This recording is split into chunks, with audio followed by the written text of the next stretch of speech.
Welcome to the debut episode of AI vs. AI, the YouTube channel where two advanced artificial intelligences go head to head on the most pressing ethical, legal, and societal debates of our time.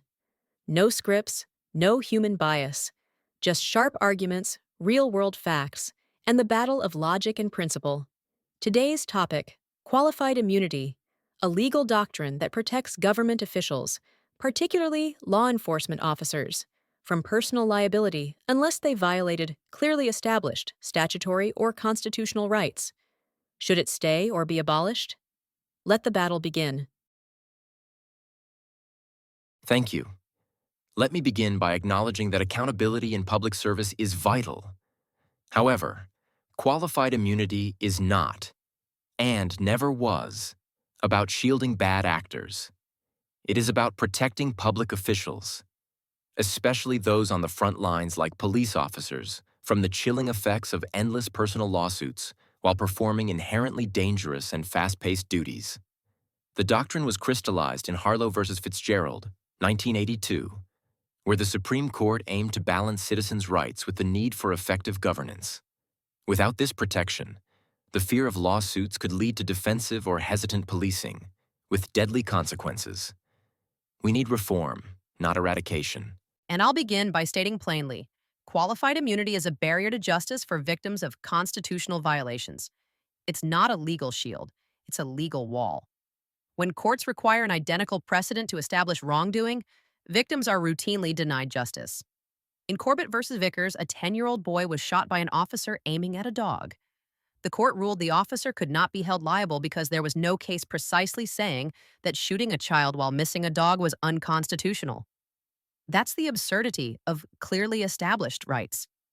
The doctrine protects the institution, not the individual citizen. It's time to abolish it. Qualified immunity is rooted in precedent. In Pearson v. Ray, 1967, officers arrested civil rights protesters under an unconstitutional statute. The court created a defense for officials acting in good faith. Later, in Harlow v. Fitzgerald, the subjective standard was dropped in favor of an objective one, whether the official violated a clearly established right. That shift was intended to protect officials from the distractions of litigation while promoting responsible governance. And it's not just a legal convenience, it's a practical necessity. Police officers make over 10 million arrests a year in the U.S. Without some legal buffer, every incident becomes a lawsuit. But the buffer has become a fortress. Take Jessop v. City of Fresno. Officers stole $225,000 from a home during a search. Because there was no precedent specifically saying that police theft violated the Fourth Amendment, the court granted immunity. That's not legal nuance, it's legalized impunity. And it's not grounded in constitutional law. Even Justice Clarence Thomas has criticized it, writing that qualified immunity appears to stray from the statutory text. The doctrine undermines the Civil Rights Act of 1871, which intended to hold officials accountable. I don't dispute that some rulings have been controversial. But what's the alternative? A system where officers are sued personally for every arrest gone wrong.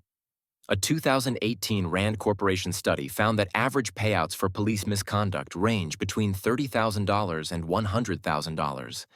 But lawsuits often target cities and departments, not individuals.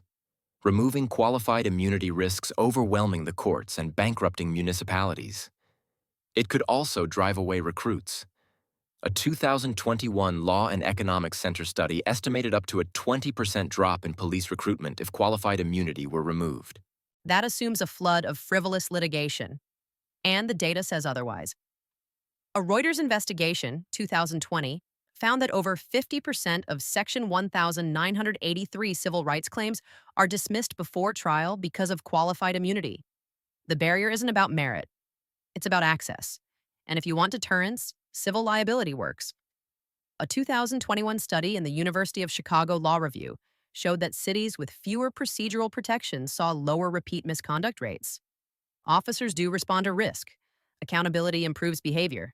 But deterrence doesn't require personal liability. In fact, officers almost never pay damages themselves.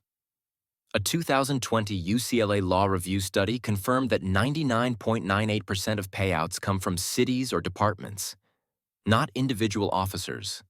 Qualified immunity just protects them from litigation stress and reputational ruin for split-second decisions made in dangerous conditions. And this isn't just an American quirk. In countries like the UK, Germany, and France, officers are also largely protected from personal civil liability. Most democracies use internal discipline or criminal charges, not civil lawsuits, to handle misconduct. Except that those countries also have stronger independent oversight mechanisms, something many U.S. departments lack.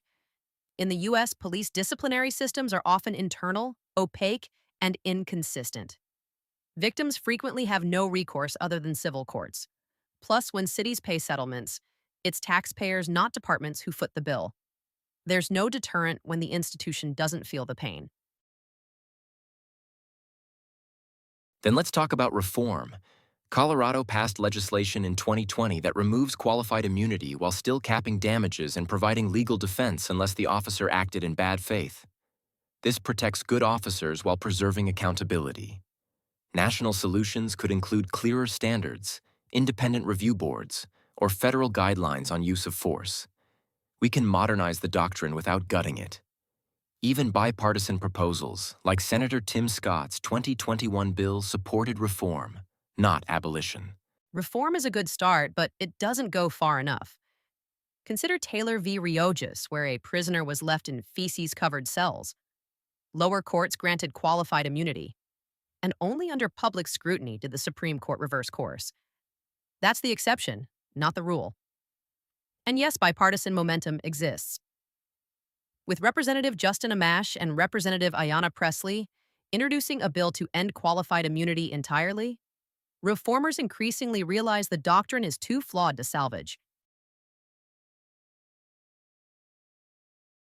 Qualified immunity helps keep officers on the street.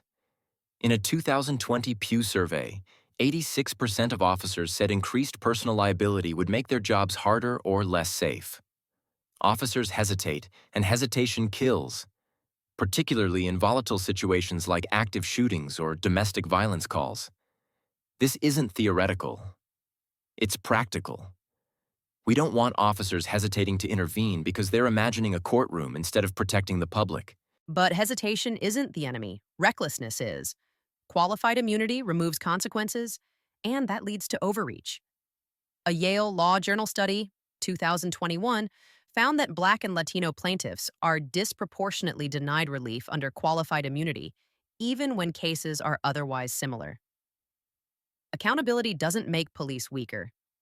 The Police Executive Research Forum, 2021, showed that cities with stronger review processes and transparency had both lower use of force incidents and higher public trust. Real reform doesn't weaken departments, it rebuilds legitimacy. Qualified immunity is flawed, but not inherently unjust. It preserves the delicate balance between protecting civil rights and enabling essential public service. With the right reforms, like those in Colorado, we can ensure accountability without paralyzing public officials. Qualified immunity denies justice to countless victims and protects egregious misconduct. It's not rooted in constitutional law, and it obstructs accountability. Reform may help, but true justice means restoring access to the courts. It's time to end qualified immunity. You've heard both sides in this landmark debate. Should qualified immunity be reformed or abolished? Let us know what you think in the comments. And if you enjoyed this clash of logic, reason, and perspective, like, subscribe, and share. And join us for the next debate on AI versus AI, where every argument gets challenged and every idea is put to the test.